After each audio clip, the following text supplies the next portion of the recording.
Hey guys, welcome back to my channel. I'm Jessica Flynn and I am the owner and maker of Flynn Sisters Boutique. And today we are going to be making a holographic stained glass design, and I'm using a powder coated tumbler from Craft Haven today. This is their black straight skinny. And we want to prep this before we get started. I'm going to be taping off my bottom as usual, still using painter's tape because I still don't have electrical tape, but whatever. So we're just going to tape off the bottom and then flatten this excess here around the bottom rim and run it through my edge trimmer so we get a nice crispy line. Once we've got our tape line established, I'm going to prep my cup by sanding it with a 120 grit sanding block. Any grit between 60 to 220 will do. Once I've got that surface nice and roughed up, I'm going to use some rubbing alcohol and a paper towel for cleanup, and now we're ready to get started. The star of the show for this design is definitely the holographic background, and we're going to establish that using laser foils. I'm using Wicked Stick It from Wicked Shimmer Supply.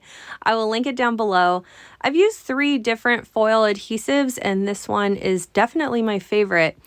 With this, it's very thin and watery, so you want to apply this with a fluffy brush. You can get these from the dollar store. I got this one as a gift from somebody.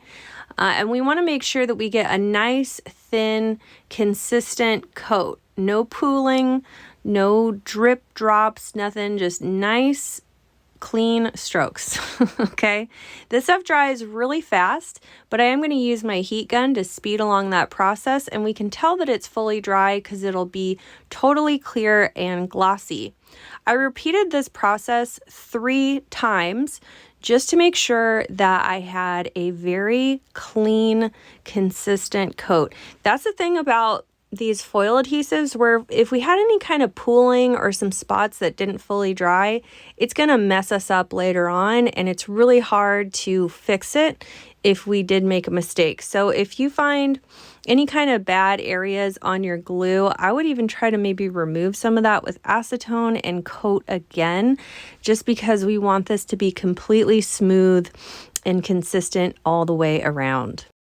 I'm using the silver holographic laser foil from Two Moms Craft Shack. I will have it linked down below along with a little discount. And I've got my cup on my Bling Queen 2. This is from the Bowen. I will also link it in the description box with a discount. And to apply our foil, we're just going to pull the edge taut, nice and tight when we first lay it straight along the side of our cup. And then what I like to do is really take my time going up and down the side of the cup very firmly, but not too firm. We don't want any wrinkles. The success of this design will hinge on us doing this part right. So I just really take my time. All in all, this took me about 10 minutes to get all the way around the cup. Notice I'm not trying to burnish that foil onto my cup yet. I'm just trying to establish a smooth application with no wrinkles. Once I get to the end, I'm just going to trim off the excess along that seam. I'm also going to trim off the excess along the top rim just to make things easier for me while I'm turning this on my hand turner and burnishing it. Once I got a majority of that excess chopped off with my scissors, I'm going to go back with the felt side of my vinyl squeegee. And starting with the top and bottom rim, I'm going to really scrub down that vinyl. Some people like to do this with a toothbrush or like a soft bristle brush. I personally get the best results with the felt side of my vinyl squeegee, giving very firm, aggressive pressure. And then once I'm sure that I've got the top and bottom rim done pretty well, I move on to burnishing down the sides, going in long sweeping motions with aggressive pressure all the way around the cup. Once I've got everything firmly pressed down in place, I'm going to peel off the carrier sheet of our laser foil. It should come off completely clear if we did everything right. There's a couple spots that didn't get quite covered, so I'm just going off with some of that salvaged edge and burnishing that over any spots that need to be covered. We should have something that looks like this. Next, we're going to move on to our waterslide application. This is clear waterslide. This is the Kodiak brand that's meant for an inkjet printer. I have a Canon Pixma MX922 printer. It's very old, but any kind of good inkjet printer will do for what we're doing here today. You can also use a laser printer too, but I just don't love the color quality that I find with the laser printers. After I printed this on my waterslide using Google Docs so I can get a full sheet print. If you don't know how to do full sheet prints with your waterslide, I will link a tutorial that I did a while back that'll tell you exactly how to do that. I sized this to the full width of my waterslide sheet. This image I found on Etsy. I will link the image file down below. It comes with like 20 different stained glass window designs. I think it's really pretty. And I sealed it 3 times with Rust-Oleum, 2 times clear gloss spray paint. It's important when you're sealing waterslide that you do nice, thin, consistent coats. Even if you have to do 3 to 5 coats to get full coverage, I'd rather do that than have pooling. Because if we have pooling and drips, that's going to affect our application later on. As soon as all my clear spray paint was dry to the touch, I was ready to apply it. I've got a tub of room temp water here. And we're going to start by making sure everything's straight against the cup before we move into application. So we just kind of anchor down one side and very gently pull back the carrier sheet, leaving the rest of the waterslide in the water tub. It's important that we keep the surface of our waterslide wet for as long as possible, along with the surface area that we're applying the waterslide to. Waterslide likes to constrict as it dries, so if we take away all the moisture too fast, that's when we're going to get cracking. I'm using a silicone brush to squeegee out any excess water and wrinkles. I'm just taking my time to apply this all the way around the cup. Once I've got it applied, I kind of go around with a wet silicone brush, keeping the moisture on that surface again to avoid cracking. I went around for a couple minutes and then I dabbed off any kind of excess water from the other side with a paper towel.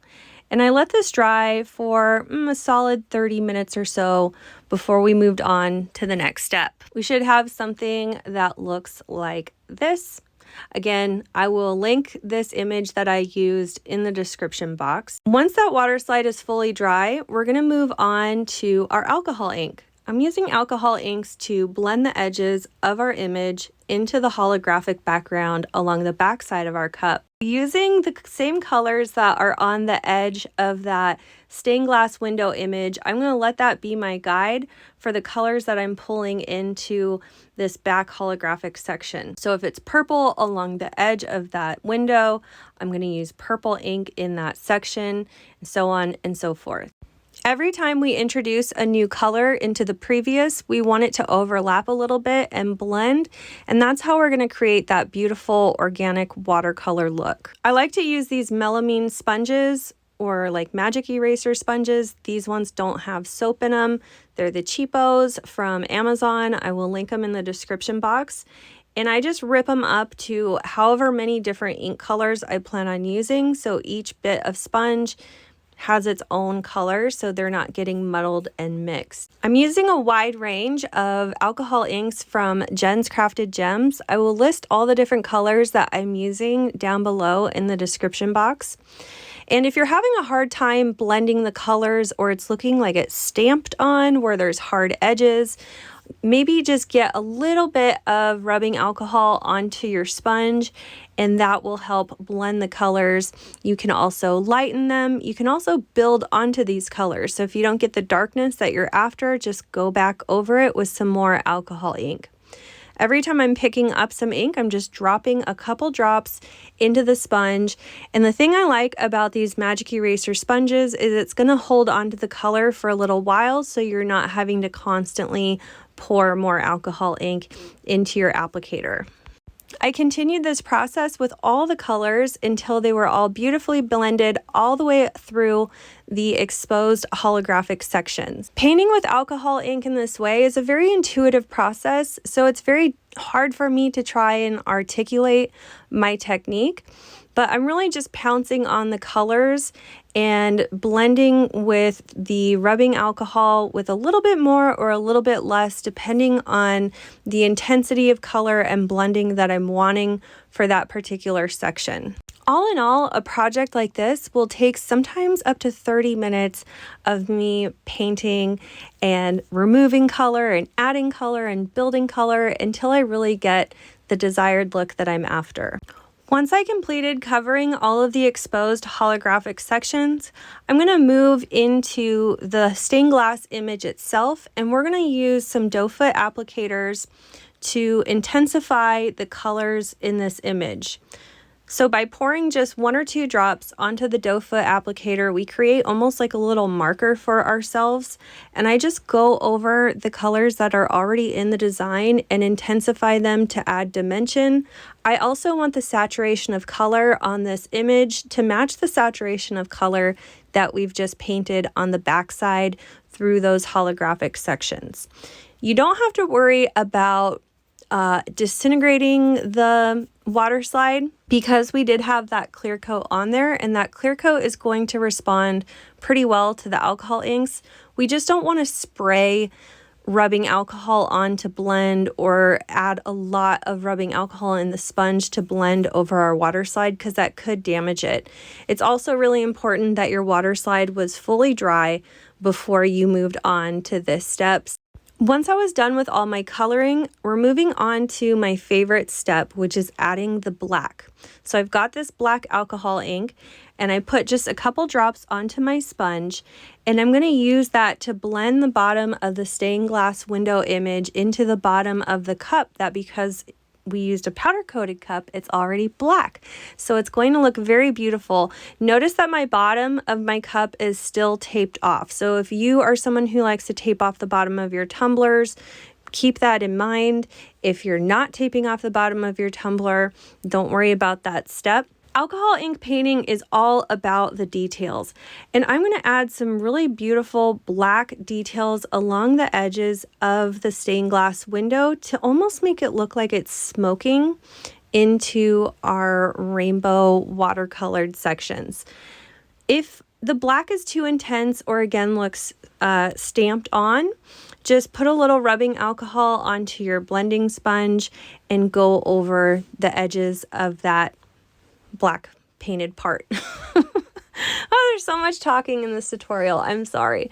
All right, and then once we're done with the black, I'm going to go along the edge of our tape line with a craft knife to trim the edge of that water slide because it did overlap a little bit on the tape. We don't want to just rip the tape up without trimming it first, otherwise we can pull stuff up and ruin the whole design.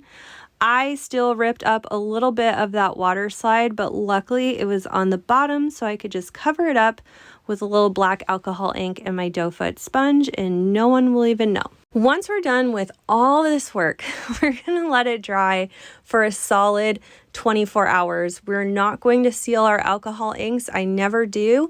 I just like to make sure they're bone dry before we epoxy, and we're good to go. I used 2 coats of epoxy over that painting to get to where we're at now. I did not film that part. I forgot. I'm sorry. In my first coat of epoxy, I did sprinkle a little bit of shard shape glitter. It's like a shard cut.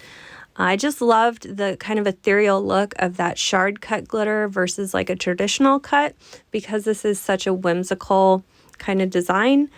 I also am going to sand down my top rim like I normally would. We're going to sand down to expose a fine line of stainless steel. This fine line is where our final coats of epoxy will adhere to create the final seal for our tumbler on the outer rim rather than the very top rim where it's more vulnerable. Once I was done with my sanding, I cleaned up with some rubbing alcohol and a paper towel. Now I am going to use a tack cloth to get off any lint or debris, and we're moving into our final coat of epoxy. Notice that I do not have the bottom rim taped off for this final coat because we're going to bring it just down below where our image stops, and then we will wipe off any excess from the very bottom rim that's not supposed to be there with a rubbing alcohol and paper towel. You could tape off the bottom again and then peel the tape in 45 minutes or so if you didn't trust yourself with that part. But I just don't like to because I always forget to remove my tape. I go over all of that in great detail in my tutorial about that. That will be linked in the description box. This cup took 2 final coats before it was completely done, and that about covers it. So I just love this design because all the design work is done before we even start on our epoxy, which makes it super quick to do, but big, bold, beautiful impact. Let me know what you guys thought about this one in the comments, and if you like my video, please be sure to give us a big thumbs up, and if you haven't already, please subscribe to my channel. I upload new videos every week. Thanks so much for watching. We'll see you again soon.